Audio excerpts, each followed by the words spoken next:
Desde el siglo XVI, la casa reinante en España era de la familia Habsburgo, de origen austriaco, pero en 1700 falleció el último rey de la dinastía, Carlos II, sin dejar descendencia directa.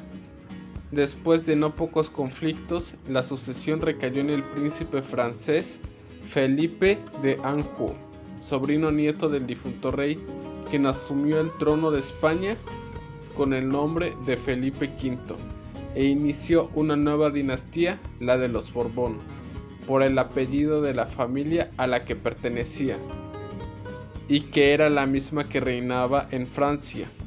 Los reyes de la Casa de Borbón comenzaron una profunda reforma en España porque consideraban que el país estaba muy atrasado en comparación con los demás países europeos. Efectivamente, los cambios modernizadores que transformaban a España no habían tenido cabida en España, y en el siglo XVIII estaban en desventaja económica y tecnológica respecto del mundo occidental. Cuando las reformas borbónicas quedaron consolidadas en la península ibérica, los monarcas decidieron extenderlas también a las colonias del imperio. Lo que ocurrió en las colonias del imperio de la segunda mitad del siglo XVIII, por iniciativa del rey Carlos III, quien gobernó el Imperio Español de 1759 a 1788. En este capítulo nos ocuparemos de las reformas borbónicas que afectaron a la Nueva España y en especial de las consecuencias que tuvieron en las provincias del noreste.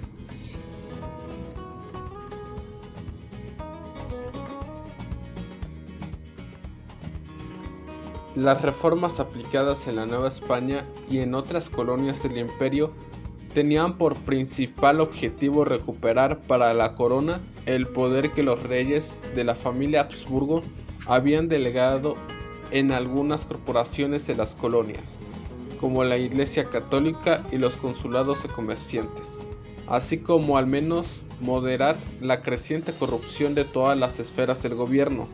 Ejercer el poder sin la interferencia de estas corporaciones también significaba canalizar hacia la corona los beneficios económicos que éstas acaparaban.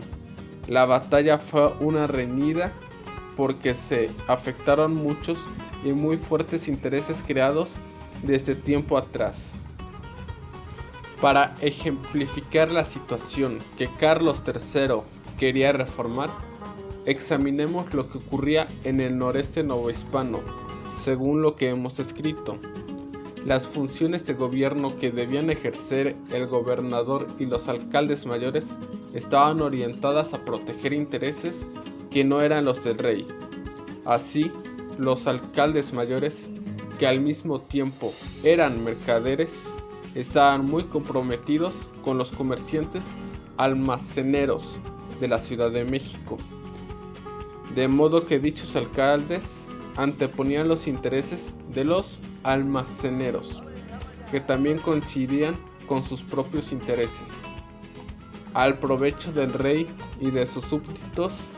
Con mucha fuerza política, la Compañía de Jesús intervenía en los asuntos de gobierno y en defensa de sus propias ventajas. La riqueza producida en el noreste beneficiaba a los comerciantes, a los locales, pero sobre todo a los almaceneros. Y la Compañía de Jesús se llevaba también una buena porción. La Real Hacienda eran los menos beneficiados por las riquezas del noreste, pues solo recibía lo recaudado en impuestos.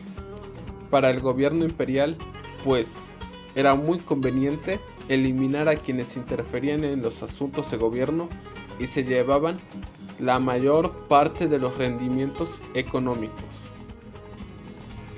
Para llevar a cabo las reformas en la Nueva España, Carlos III envió a un funcionario de la más alta burocracia de la Corte de Madrid, José Bernardo de Gálvez Gallardo, con el nombramiento de visitador general del Reino de la Nueva España y con atribuciones superiores a la autoridad del virrey. Desembarcó en Veracruz el 18 de julio de 1765 y allí mismo empezó a ejercer sus funciones interviniendo en todos los asuntos, lo mismo militares que de gobierno, fiscales, de comercio e incluso mineros.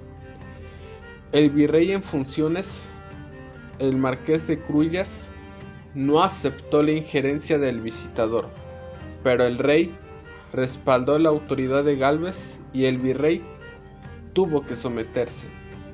Al año siguiente, el marqués de Cruillas fue reemplazado por el nuevo virrey Carlos Francisco, marqués de Croix, un enérgico militar cuya virtud era la adhesión sin reservas a su rey Carlos III.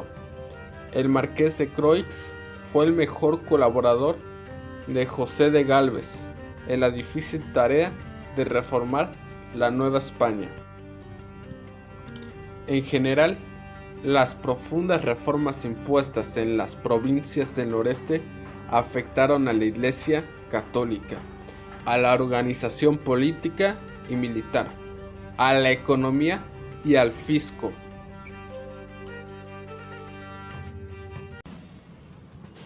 Inicialmente España era aliada de Francia, mediante el acuerdo suscrito por el primer ministro Manuel de Godoy y por Napoleón Bonaparte como emperador de los franceses, mediante el acuerdo de Fontainebleau. En este tratado se acordó que Francia y España invadirían juntas Portugal, la cual era aliada de Reino Unido, de Bretaña e Irlanda, y a pesar de que Napoleón había prohibido el comercio con dicho país, ellos no lo habían acatado, por lo que decide invadirlos. Para llevar a cabo esta invasión, España permitiría que las tropas y el ejército francés traspasara las fronteras y campara por la península española para poder llevar a cabo el objetivo. La estrategia era dividir Portugal en 3 zonas. El norte sería entregado al rey Etruria, sobrino de Fernando VII, para compensarle por los territorios italianos que se le habían entregado a Napoleón. La zona sur para la familia de Manuel Godoy, la zona del centro para cambiarla por Gibraltar y la isla de Trinidad. Las colonias portuguesas se dividirían entre ambos, entre Francia y España. Pero en 1808, Francia se volvió en contra de España, y esto fue el antecedente para la posterior guerra de la independencia española con el fin de poder deshacerse del yugo de los franceses. Bajo el pretexto de reforzar el ejército franco-español que ocupaba Portugal, Francia comenzó a enviar tropas imperiales a España.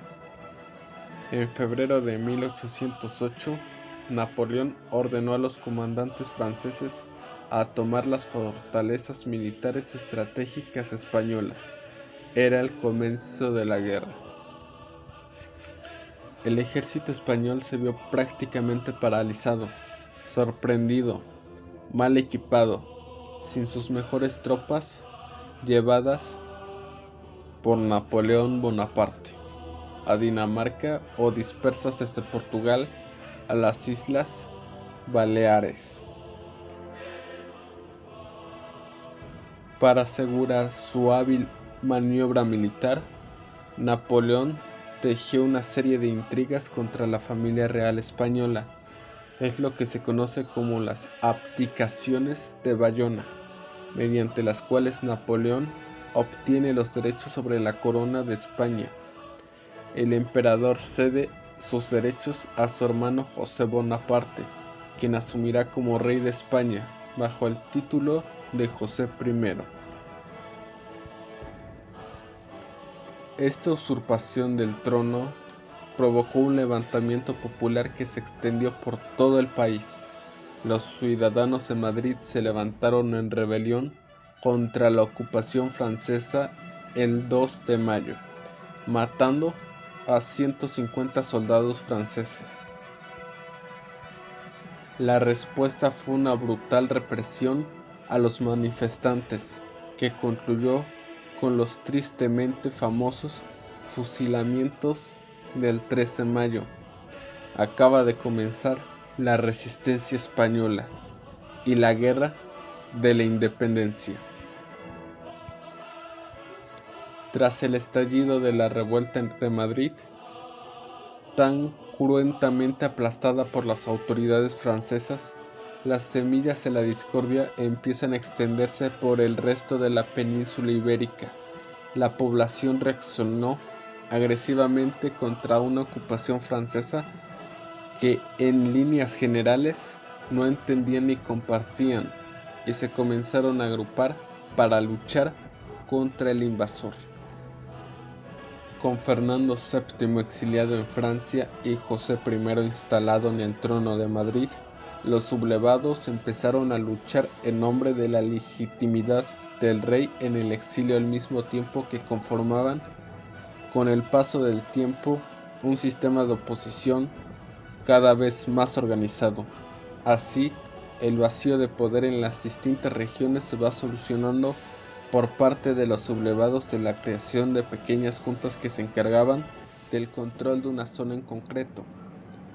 Con el tiempo, estas pequeñas juntas locales fueron evolucionando hasta crearse juntas provinciales y, finalmente, una Junta Suprema Central Gubernativa del reino que se proponía como un sistema de gobierno central opuesto al sistema napoleónico que existía en Madrid a cargo de José I.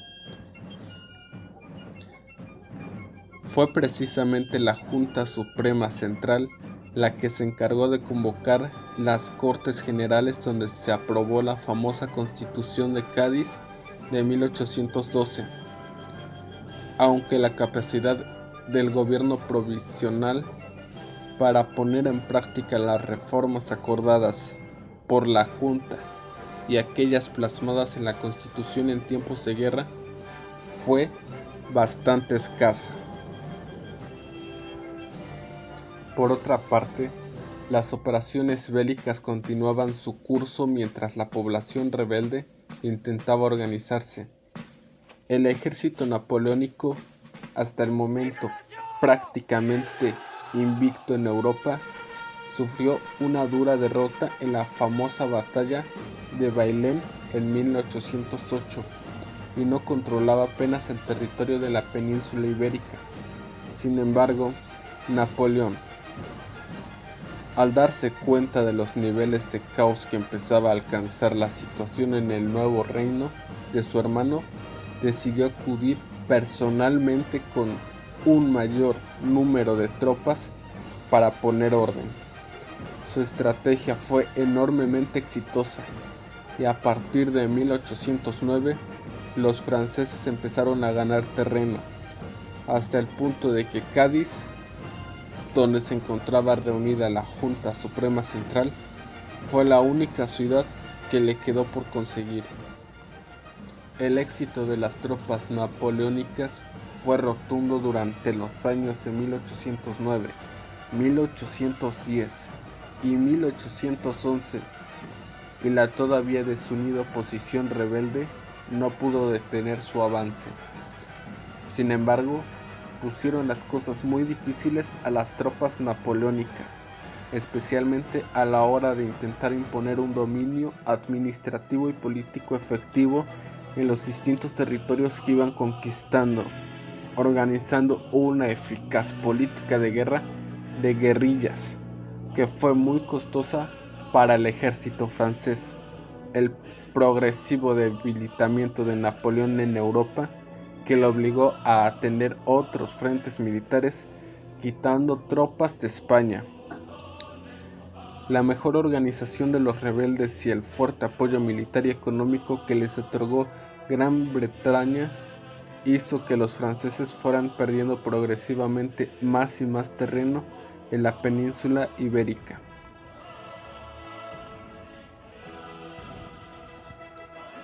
Tras sufrir derrotas tan importantes como la de Arapiles y viendo cómo perdía cada vez más terreno en Europa, Napoleón firmó en 1813 el Tratado de Versailles, que recibe el nombre del castillo donde Fernando VII había permanecido retenido durante la Guerra de la Independencia junto con su hermano y su tío. En este tratado se devolvía la corona española a Fernando VII y Napoleón, donde se comprometía a retirar todas las tropas que le quedaban en el territorio español. Fernando VII volvió así a España como rey, habiéndose considerado como total la derrota de Napoleón. Todos los órganos vinculados a la lucha española contra las tropas españolas, incluyendo la Junta Central, habían actuado en nombre de Fernando VII, e incluso la Constitución de 1812 reconocía su autoridad como monarca, aunque se esperaba que reconociera y jurara la Constitución acordada. Sin embargo, Fernando VII no había pensado reconocer ni la Constitución ni las reformas que se habían hecho durante la guerra. El virreinato de la Nueva España fue uno de los territorios integrantes del Imperio Español más extensos, rico y poblado, como en las demás posesiones españolas. El proceso de independencia se inició con el pronunciamiento de una junta. En México se destituyó al virrey y se sometió al ayuntamiento de la nueva ciudad a la nueva autoridad. Sin embargo, como en el resto del continente, las juntas no buscaron la ruptura de las relaciones con España, sino manifestar su fidelidad al rey. La idea de independencia comenzó a hacerse realidad con el pronunciamiento del sacerdote Miguel Hidalgo y Costilla el 16 de septiembre de 1810 en el pueblo de Dolores, Guanajuato. Para reunir a los indígenas, ese día el sacerdote tocó las campanas de la iglesia y lanzó vivas a la Virgen de Guadalupe y mueres al mal gobierno. Junto a Ignacio Allende, formó un gran ejército e inició una exitosa toma de ciudades que comenzó en Celaya, 21 de septiembre, para seguir con Guanajuato, Valladolid, actual Morelia, y Guadalajara, 26 de noviembre. En Guadalajara, Miguel Hidalgo decretó la abolición de la esclavitud, favoreció a los indígenas con la supresión de tributos y elaboró un plan para restituirles tierras e intentó formar un gobierno provisional. No obstante, el ejército realista inició una ofensiva y logró derrotar a los insurgentes el 11 de enero de 1811. Aunque Hidalgo logró huir, fue finalmente apresado el 21 de mayo.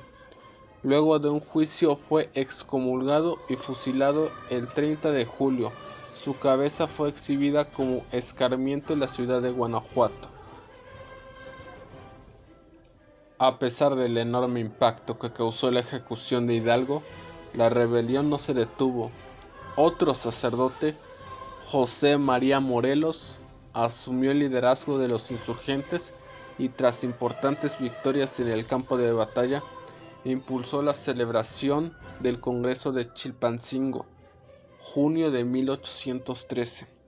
Allí presentó un documento titulado Sentimientos de la Nación, donde declaró la independencia, la eliminación de castas y abogó por la soberanía del pueblo.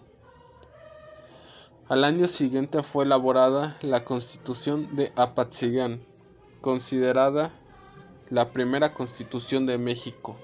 Luego de una serie de derrotas, Morelos fue fusilado en diciembre de 1815. Tras este duro golpe, los insurgentes se transformaron en guerrillas. Estos combatieron al ejército realista por 6 años más. El virrey Juan Ruiz de Apocada le encomendó a Agustín de Iturbide la derrota del jefe insurgente Vicente Guerrero. Sin embargo, Iturbide decidió dialogar con Guerrero y, gracias a ello, logró la firma del jefe insurgente de un acuerdo, conocido como el Plan de Iguala, 24 de febrero de 1821, en el que se establecieron 3 principios. México sería una nación independiente, gobernada por Fernando VII. Los criollos tendrían los mismos derechos que los españoles, y la Iglesia mantendría todos sus privilegios. Meses más tarde, se firmó el 27 de septiembre de 1821 el Acta de Independencia del Imperio Mexicano. La independencia de México se distingue por el enorme peso del factor religioso, del culto a la Virgen de Guadalupe, en la movilización de los campesinos e indígenas y en la construcción simbólica de una nación, por el empleo del terror por parte de los bandos en conflicto, pues los ejércitos realistas arrasaron pueblos para no dejar la semilla de la insurrección y fusilaron a los líderes del levantamiento, aunque estos fuesen sacerdotes. Por su parte, los insurgentes hicieron varias masacres de capuchines españoles. Asimismo, se diferencia por ser uno de los procesos en la que la alianza de las élites y el pueblo fue más duradera.